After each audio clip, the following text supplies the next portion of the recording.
Hi hello എല്ലാവർക്കും പുതിയൊരു വീഡിയോയിലേക്ക് സ്വാഗതം. അപ്പോൾ ഇന്ന് നമ്മൾ വന്നത് സിമ്പിളായിട്ട് എങ്ങനെ മീൻ കറി ഉണ്ടാക്കാൻ നോക്കാം കേട്ടോ. അപ്പം ഏട്ടെങ്കിലും പെട്ടെന്ന് തിരക്ക് പിടിച്ച് പോകേണ്ട ടൈമിനൊക്കെ ഉള്ളിയൊന്നും വാട്ടി ഉണ്ടാക്കാൻ ഉണ്ടാവില്ലല്ലോ. അപ്പം ഈ ട്രിക്കൊന്ന് ഉപയോഗിച്ചാൽ മതി കേട്ടോ. അപ്പോൾ അതിന് വേണ്ടിയിട്ട് ഉള്ളിയും തക്കാളി ഞാൻ മിക്സിയിലിട്ടൊന്ന് കറക്കി എടുക്കുന്നുണ്ട് കേട്ടോ. വെള്ളമൊന്നും പറഞ്ഞില്ല കേട്ടോ. അപ്പോൾ അതൊന്ന് കറക്കിയെടുത്ത് വരെ. പിന്നെ അത് അടുപ്പത്തൊരു ചട്ടി വെച്ചതിൽ കുറച്ച് വെളിച്ചെണ്ണ പറഞ്ഞത്. അപ്പോൾ അത് ചൂടായി വന്നപ്പോൾ കുറച്ച് ഉലുവട്ട് അതൊന്ന് പൊട്ടി തുടങ്ങുന്ന ടൈമിന് നമുക്ക് അതിലേക്ക് ആവശ്യമായ ഇഞ്ചി വെളുത്തുള്ളി അതുപോലെ പച്ചമുളക് അരിഞ്ഞതും ചേർത്ത് ഒന്ന് ഇളക്കി കൊടുക്കുന്നുണ്ട് കേട്ടോ. അപ്പോൾ ഈ ടൈമിൽ തീയൊന്ന് കുറച്ച് വെച്ചിട്ട് ഇതിലേക്ക് ആവശ്യമായ മുളകും പൊടി അതും ഇതിലേക്ക് ഇട്ട് കൊടുക്കുക കേട്ടോ. അപ്പോൾ ഇത് വെളിച്ചെണ്ണയിലിടുമ്പോൾ കറിക്ക് പ്രത്യേക ഒരു കളറ് കുറച്ച് കൂടുതലായിട്ട് തോന്നും കേട്ടോ. ഇത് കുറച്ച് എരിവുള്ള മുളകും പൊടിയാണ്, അതുകൊണ്ടാണ്.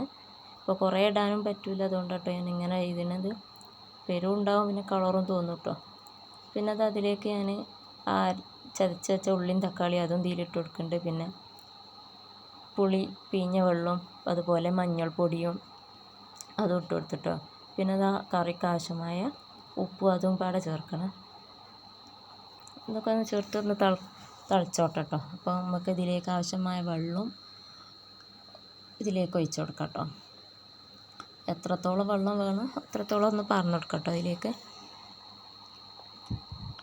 അപ്പോൾ അതിവിടെ കിടന്നിങ്ങനെ തിളക്കുന്നുണ്ട് കേട്ടോ. അപ്പം മീനൊക്കെ ഞാൻ ഇന്നലെ തന്നെ വെട്ടി ക്ലീനാക്കി ഫ്രിഡ്ജിൽ വെച്ചതേനി കേട്ടോ. അപ്പോൾ ആ പണിയൊന്നും ഇന്നില്ല. ഇപ്പോൾ ഇങ്ങോട്ടെങ്കിലും പോകുമ്പോഴൊക്കെ സിമ്പിളായിട്ട് ഇങ്ങനെ ഉണ്ടാക്കാനൊക്കെ വാട്ടാതൊക്കെ ഇങ്ങനെ ഉണ്ടാക്കാം കേട്ടോ. അപ്പോൾ എളുപ്പത്തിൽ പണി കഴിയും കേട്ടോ. അപ്പോൾ അതാവശ്യമായ വെള്ളം അതും പറഞ്ഞു കൊടുത്തിന്. ക്ലീനാക്കി വെച്ച ഈ മീൻ അതും ഇതിലേക്ക് ഇട്ട് കൊടുക്കാം കേട്ടോ. അതുപോലെ കുറച്ച് കറിവേപ്പില ഇട്ട് കൊടുത്തിട്ട് ഒന്ന് തിളപ്പിക്കാൻ വെക്കാം കേട്ടോ. പിന്നെ ഇതൊന്ന് ഇവിടെ കിടന്ന് തിളക്കട്ടെ കേട്ടോ. അപ്പോൾ ആ കറി നല്ലോണം തിളച്ച് വന്നാണ് കേട്ടോ. അപ്പോൾ എത്രയുള്ള നമ്മളെ വീഡിയോ. അപ്പോൾ പുതിയൊരു വീഡിയോ ആയിട്ട് വീണ്ടും വരാം.